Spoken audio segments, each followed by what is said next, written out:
Halo Sobat Maya, welcome back to my YouTube channel, Sudarsan Glory. Apa kabar Sobat Maya semuanya? Saya harap semuanya seperti biasa ya, selalu sehat, selalu bahagia, dan makin sukses. Nah Sobat Maya, pertanyaan ini ada untuk Sobat Maya yang sampai saat ini belum memulai investasi. Nah, kira-kira kenapa Sobat Maya belum mau memulai investasi hingga saat ini? Nah, dari berbagai sumber yang saya cari, biasanya tuh ada 3 alasan utama kenapa orang-orang belum mau memulai investasi. Alasan yang pertama adalah karena takut. Kenapa takut? Karena nggak mengetahui seluk-beluk tentang investasi. Jadi dalam mindsetnya, daripada saya nyemplung ke sesuatu yang saya nggak ngerti, mending saya jauhi. Nah, seperti itu ya mindsetnya ya. Apakah benar Sobat Maya? Nah, kita lanjut ke yang kedua ya. Yang kedua adalah biasanya alasannya karena selalu menunggu waktu yang tepat untuk berinvestasi.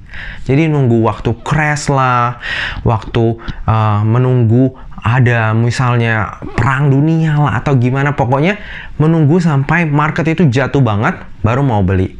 Padahal pada saat market jatuh, mereka malah takut nih dan berpikir bahwa oh ini masih akan turun, masih akan turun. Akhirnya nggak beli-beli.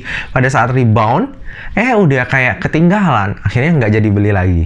Nah, terus ke alasan yang ketiga, karena nggak ada uang buat disisihkan untuk berinvestasi. Nah, saya sih berharapnya nggak ada Sobat Maya yang menonton video saya ini yang belum mulai investasi karena alasan yang ketiga. Nah, pada video kali ini nih Sobat Maya, saya akan coba sharing kepada Sobat Maya tentang 2 alasan pertama nih. Kenapa kita nggak perlu takut untuk berinvestasi? Yang kedua adalah sebenarnya kapan waktu yang tepat untuk berinvestasi. Nah, bagi Sobat Maya yang penasaran, jangan lupa saksikan sampai habis ya.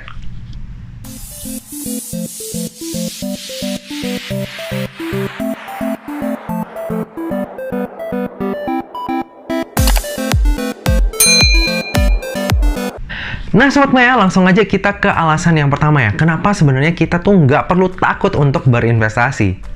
Nah, tapi sebelum kita mulai, ada baiknya Sobat Maya mengikuti dulu tes profil resiko. Nah, tesnya ini bisa Sobat Maya dapatkan di berbagai sumber. Antara lain misalnya Sobat Maya googling tuh tes profil resiko. Nanti ada tuh, Sobat Maya tinggal ikutin.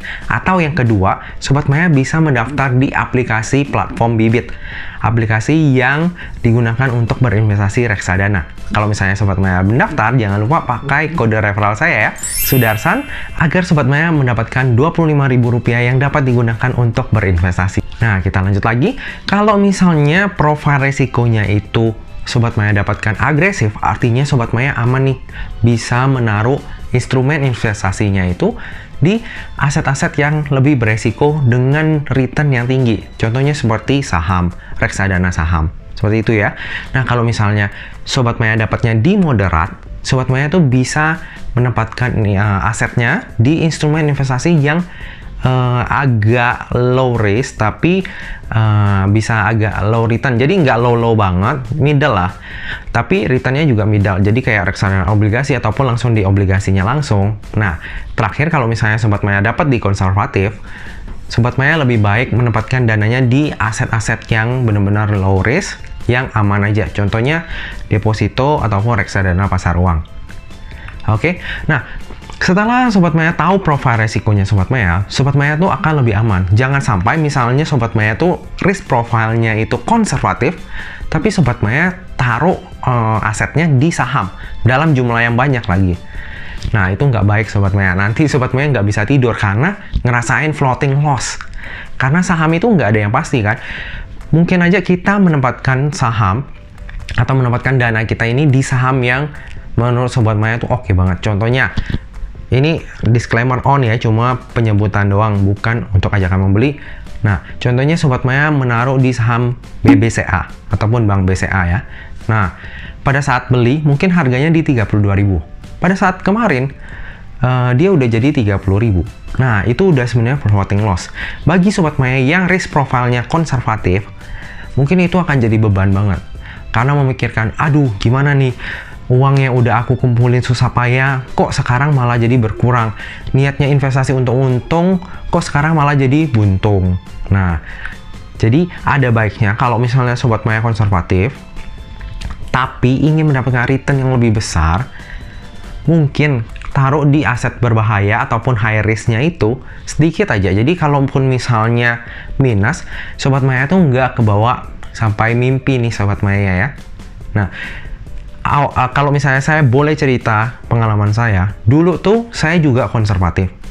Tapi seiring berjalannya waktu, risk profile kita itu bisa naik nih. Jadi dari konservatif ke moderat ke agresif. Nah, saya dulunya seperti itu.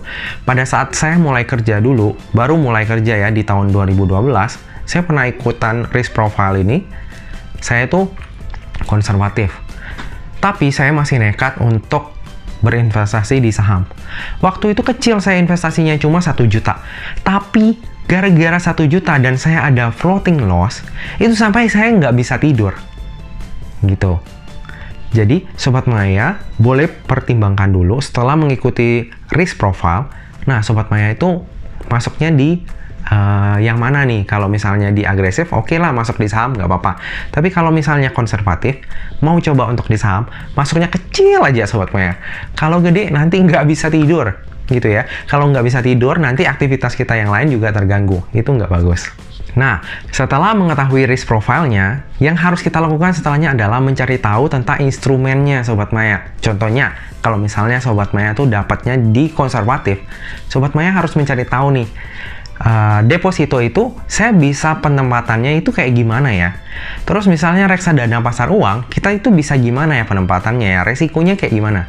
Nah, kalau yang deposito nih ya, itu saya udah pernah jelasin juga di video sebelumnya. Kalau misalnya Sobat Maya udah ikutin saya dari lama nih, harusnya udah tahu.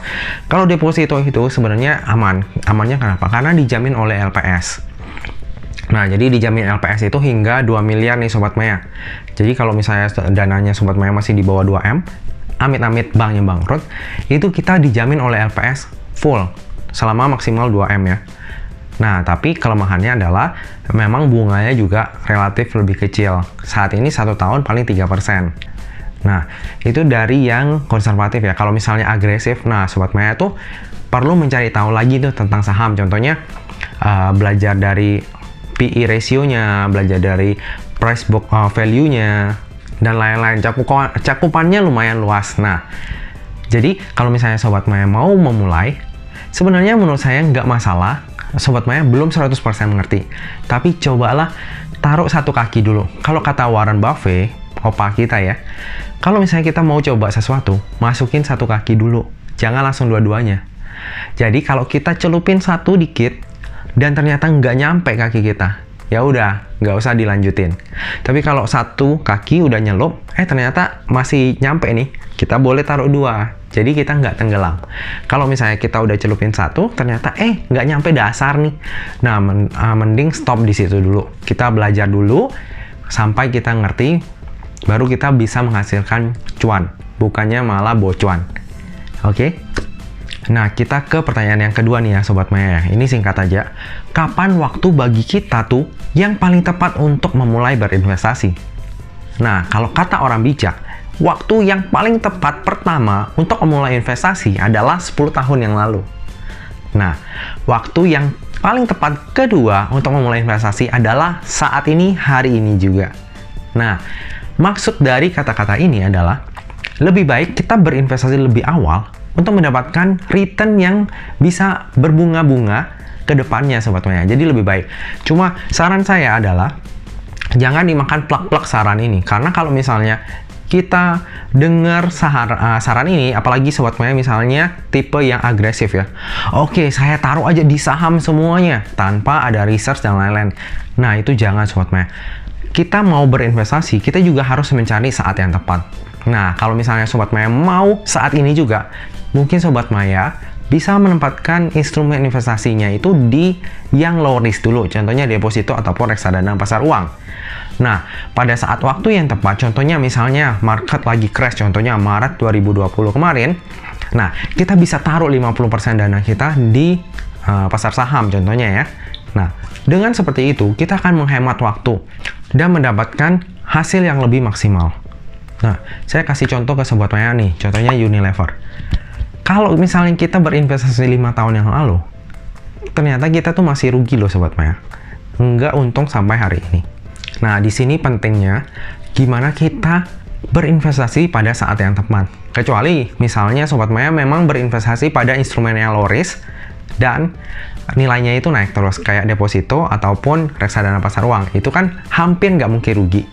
Tapi kalau misalnya kita menempatkan di instrumen yang high risk seperti saham, itu kemungkinan ruginya besar banget. Jadi waktu yang paling tepat untuk berinvestasi bukan di saham ya. Berinvestasi itu bisa di deposito, bisa di reksadana pasar uang, di emas, dan lain-lain. Jadi, waktu yang paling tepat untuk berinvestasi itu adalah saat ini. Tapi, jangan lupa untuk instrumen investasinya itu ada waktu-waktu yang paling tepat untuk berinvestasi. Contohnya misalnya saham, itu waktu market crash. Ataupun misalnya market belum crash nih Sobat Maya. Sobat Maya cari saham yang membagikan dividen rutin. Jadi Sobat Maya bisa mendapatkan passive income dari saham tersebut. Nah sebenarnya ini luas banget. Banyak hal yang perlu kita pelajari lagi. Tapi intinya adalah kita bisa mulai investasi saat ini. Mulailah dari instrumen yang low risk dulu. Nanti pelan-pelan Sobat Maya bisa mengupgrade ke instrumen yang high risk setelah mengetahui karakteristiknya. Jadi cuannya Sobat Maya bisa lebih maksimal. Dan yang terakhir, jangan dengerin kata-kata orang doang. Harus kita research sendiri. Jadi kalaupun misalnya kita pencet buy nih atau pencet investasi, itu udah semuanya fully tanggung jawab kita. Jangan pernah menyalahkan orang lain. Karena kalau kita masih ada mental untuk menyalahkan orang lain, kita untuk sukses di investasi itu akan sangat berat. Nah Sobat Maya, sekian video saya hari ini. Jadi singkat aja ya, semoga nggak terlalu ngebosenin juga. Paling nggak Sobat Maya yang sekarang masih bingung dan belum mulai investasi, bisa nih coba celupin dulu satu kakinya ke investasi yang Sobat Maya mau coba. Kalau misalnya di konservatif, ya coba aja di deposito ataupun reksadana pasar uang. Tapi kalau misalnya di agresif, ya Sobat Maya bisa celupin. Contohnya dari cash Sobat Maya ada 100 juta nih. Ya Sobat Maya taruh aja dulu 10 juta, 10%-nya. Tapi dibagi-bagi lagi nih ke saham-saham yang big caps, yang nggak mudah digoreng. Ataupun misalnya Sobat Maya pengen cari saham second liner yang mungkin ada potensi multi bagger, itu juga benar-benar harus di research baik-baik ya Sobat Maya ya. Jangan membuat resiko kita berinvestasi semakin besar. Nah Sobat Maya, kalau misalnya Sobat Maya masih ada pertanyaan, Sobat Maya bisa menulis di kolom komentar. Nanti saya akan coba bahas, ataupun kalau misalnya nggak cukup di kolom komentar, nanti saya akan buatkan videonya. Nah Sobat Maya, jika Sobat Maya suka dengan video ini, jangan lupa untuk like, komen, dan subscribe. Kalau misalnya nggak suka, Sobat Maya bisa menekan tombol dislike, tapi jangan lupa untuk meninggalkan kolom komentar ya Sobat Maya ya. Jadi saya tahu apa yang bisa saya improve untuk kedepannya. Nah Sobat Maya, tanpa berpanjang lebar lagi, saya akhiri video ini. Thank you yang udah menonton sampai habis. Jangan lupa jaga kesehatan, jangan lupa untuk bahagia, dan semoga perjalanan investasi kita selalu sukses ya. Sampai jumpa di video selanjutnya. Dah!